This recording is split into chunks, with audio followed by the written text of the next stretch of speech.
বাংলাদেশ ভুলে গিয়েছেন? কেন এসেছিলেন বাংলাদেশ থেকে? বলুন দীপঙ্কর বাবু, বলুন আপনারা যারা আছেন, বাংলাদেশ থেকে রাতের অন্ধকারে কেন পালিয়ে এসেছিলেন? কেন পালিয়ে এসেছিলেন বাংলাদেশে? এখানে কি জমি ছিল না?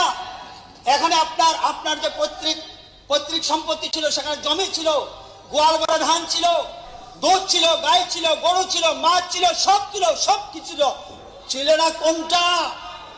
কোনটা ছিল না? মনে করুন, ইতিহাসকে ভুলে যাবেন না। যদি ইতিহাস ভুলে যান, আপনাদের পরিণাম ভালো হবে না। ইতিহাসকে স্মরণ রাখবেন। যে সমাজ, যে ব্যক্তি ইতিহাস ভুলে যায়, তার পূর্বজও ভুলে যায়, সে কোনোদিন সমাজে টিকে থাকতে পারে না। একবার নিজের বিবেককে জিজ্ঞাসা করে বাংলাদেশ থেকে কেন আপনারা পালিয়ে এসেছিলেন? এই ত্রিপুরার মতো পাহাড়ে কেন এসে বসে কলেরায়, ডায়রিয়ায়, আন্ত্রিকে, ম্যালেরিয়ায় এইভাবে আপনাদের আত্মীয়স্বজন মৃত্যুবরণ করেছিল? কেন সেখানে থাকলেন না? কেন জিন্দাবাদ বললেন না?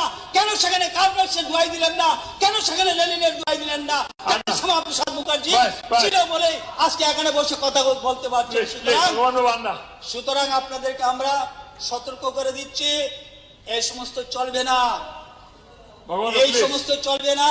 সংস্কৃতি মানতে হবে, ভারত মাতা কি জয় বলতে হবে, ভারত মাতা কি জয় বলতে হবে,